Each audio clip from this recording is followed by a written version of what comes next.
Hey guys, it's Matt here from FamilyManTrading.com.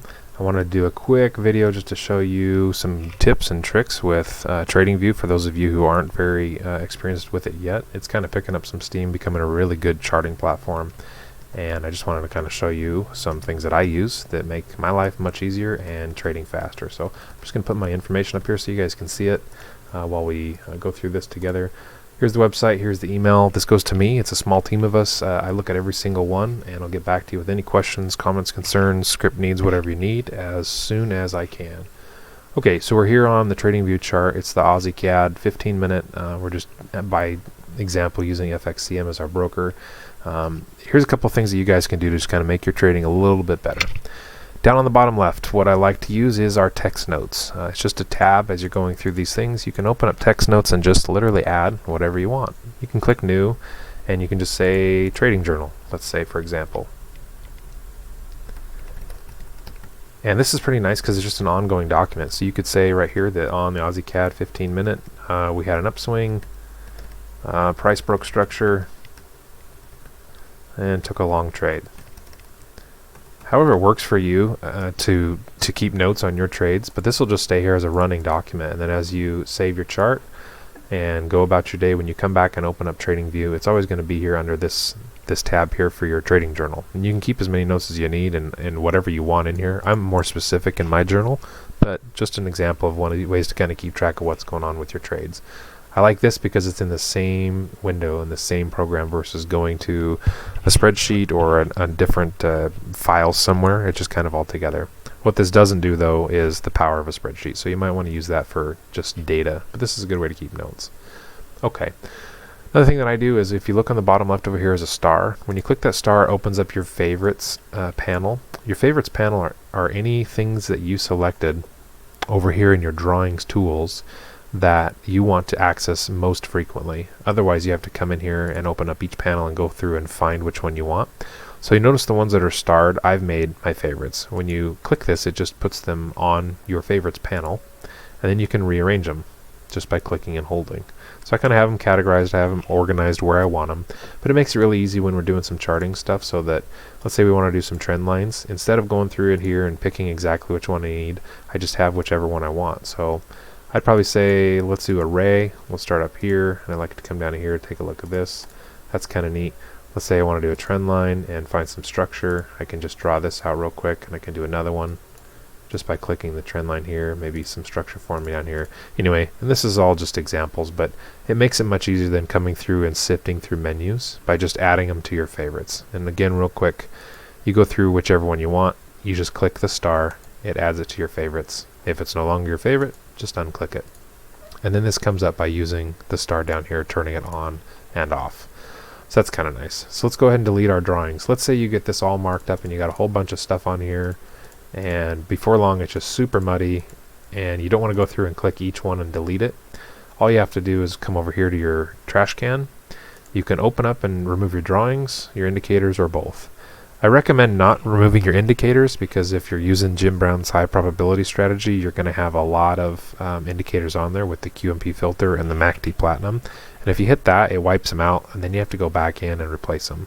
So I just do the remove drawings, and the quick way to do it is also just hit the trash can right there. Everything gets wiped out with a fresh slate. So there's that. Let me get rid of this. Okay, other ways that this might help for you is sometimes you see certain things that are going on in your chart and you want to mark them. You can either use horizontal lines or vertical lines. On the PC, and I'm sorry I don't know on the Mac because I don't have a Mac, but using a desktop computer PC, you can use quick keys. So if you hold down the Alt key and then hit either V or H, you can do vertical and horizontal lines. So I'll show you an example of a horizontal line. Let's say that we found some structure right here. All you have to do is put your crosshair wherever you want it, and then hold Alt and hit H. It puts a horizontal line in there. And you can do the same thing with vertical lines. Let's say we found a good time period between here and here. By hitting Alt V or Alt H, you just add a line wherever you have your crosshair, whether you want it vertical or horizontal. And again, once your chart gets muddy, if you get it too much and you just want to clean things out, just hit that. Okay, another quick thing, if we zoom down here, let's say that you want to draw a trend line, but you want to make sure it's specifically connected to price. Again, for my ease, I go into my favorites and I pick out my trend. I want to make sure that it snaps, let's say, directly to the lows so that I can get a really good line going on here and see if price has respected that low trend line. By clicking the magnet here, it'll snap on and you'll see my crosshair now bounces. Instead of where my cursor is, the crosshair snaps directly to price, whether it's the close or the high or the open. So I can drag it down here and just hold it below this bar and it'll snap to the low. Let's say I click that, it'll follow all of these and it just magnets to them. Let's go to the next low over here at the top where it's forming. And then we know it's directly connected to price. So if you were trend line analysis, you could take a look and see the price is coming in here and respecting these lines as it moves out. And maybe you would hope that as this continues and price moves, you could take some trades as price moves along. That's up to you, but that's just kind of a way to use the trend line and the magnet tool. Magnet tool also comes in handy when you're placing trades. So you can use your long position or your short position, and you can snap it to the chart as well. So let's say we have a buy situation here for whatever reason, and we're ready to place a trade. If this were the close, we could click right here, and it would put the trade entry literally at the close price. So you don't have to come in here and type in all this data and put your entry price or find it. It's just a really quick way to click on there with the magnet. Clicking the close price gives you your entry price on the next candle. Then all you can do is hold this and you can move this up and down. As long as you're over to the right of any candles, there's no price for it to magnet to, so it moves pretty fluid. But if you move it to the left, the magnet's going to want to start snapping to these prices. So you see it's much more, it just bounces between the price. So if you want to do it smooth and put it to something you want, and your magnet is turned on right here, just put it over here to the right of the price, and then it moves wherever your crosshair moves. And I usually do that for trades because then I can usually put this, say I want to put my stop below this low right here. I can just match the low, go a few pips, and then if you want to do like a 1-to-1, you can drag this up here, and you got a 1-to-1. Now you can save that there, and as price moves, you can watch if it's going in your favor or not. Kind of a quick analysis of these tools here. Okay, I want to show everybody else one more thing before we kind of close this video. I want to keep this pretty short and sweet, but let's say on this 15-minute you want to test a strategy, you want to back test. There's a lot of YouTube videos out there that talk about setting your chart up like this, where you just scroll back a little bit, and then you look at the candles. I'm going to get rid of this so we have just the chart here. And then you set your candles right here on the edge. And then what they talk about is dragging the chart one tick at a time so that you can see how candles move and decide if your entry shows up or not. Like let's say for whatever reason we had 2 bearish candles, there's our entry. So then you could do your entry here and you could set up, and then you can drag your chart forward to see if you were profitable or not. Well, I think there's kind of a better way to do that. So when you're on your chart and you haven't done anything, this is the live mode, and TradingView offers what's called the replay mode. So what's handy about this is, let's say you want to go back to a certain time, and on a 15-minute chart, you're not going to get too many years worth of data with a basic or even the pro account. So we're not going to be able to go back too far, but just for example's sake, let's just say we wanted to start somewhere over here near the 1st of February. You could slide like I'm doing and try to find the date with your tab down here, but the easiest way is just to enter the date. So let's say we want to start from February 1st of 2020. We put our date, our month, and our day. And you could start by time if you wanted. It's up to you. Just hit go. TradingView is nice and it marks it for you, so you can see right here is the 2nd of February, and the 1st was obviously on a weekend, so my chart's not going to show it. So here's that. Now let's say from here forward we want to test our strategy, but we don't want to see the price because we want to test if we're doing it the right way, as if it were real time. Up at the top is our replay tab. If you click that, you're going to get another pane that opens up with some settings and a timeline. All you have to do is set the timeline with where you want to start. So we'll start at the 1st of February. And it wipes out all of the future candles. Now what we can do, instead of dragging the chart over, is we can center this up like this. And we can have it right in our workspace where we can do things like set up our trades.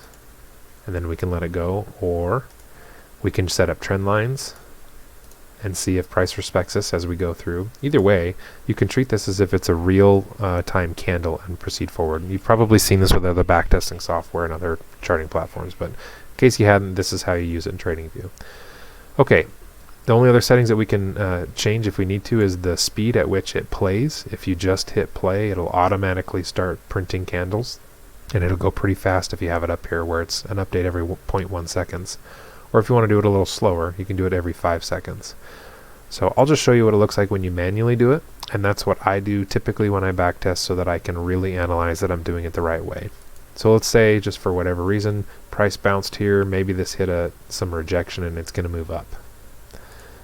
That may or may not be the case, but let's just pretend. So price is bearish here, it came down and it closed, so our entry would be right about here. I'd set a stop, say, below these lows here just to see if I'm right, so give me just enough room for price to move. And then I usually trade at least a 1-to-1. I'm typically trading a 1.5-to-1 or a 2-to-1, but let's just say, oh, let's say it'll break these highs, maybe somewhere in here. Give us a 1.5-to-1-ish. All right. So now here's our profit area, here's our stop loss area. I would journal this entry right here, and I'd move forward. So by manually doing it, we can see bar by bar how price goes. And this is important because this is kind of what it's going to feel like real time. You kind of get some emotions in there to figure out if your trade's going the way you think it'll go, or if it's not, etc. So we'll watch it, and you can just click and see how price moves. And then right there, when this trade setup indicator changes color, you know that it's hit either the stop loss or the profit. So we can see price spiked here, and the color of the window changed. So now it's that bright green. So we know that we hit profits right there, and we can leave that up. And we can go for the next setup, bar by bar. You can manually click it. Let's say you don't want to click bar by bar. You can turn the speed up, so you can just hit play and wait for another setup. And you just do that by hitting this button right here. Every few seconds, depending on your settings, it will go ahead and print a new candle. If you want it to go a little faster or slower, you just adjust how fast it updates.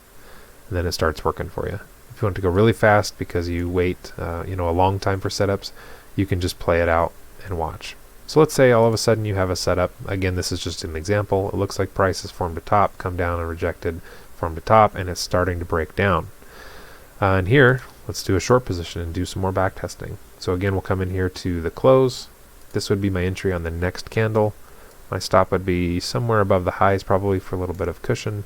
And then again, a 1-to-1 or a 1.5. Let's do 1.25 just for example's sakes, or somewhere in there.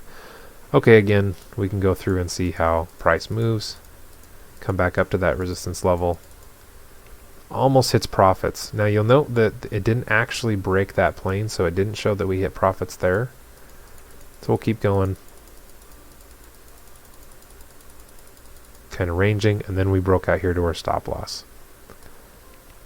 Anyway, that's how you can use your back tester, the replay, and you can go through and do all that and just play it out, and you can go trade by trade, and you can just mark your results.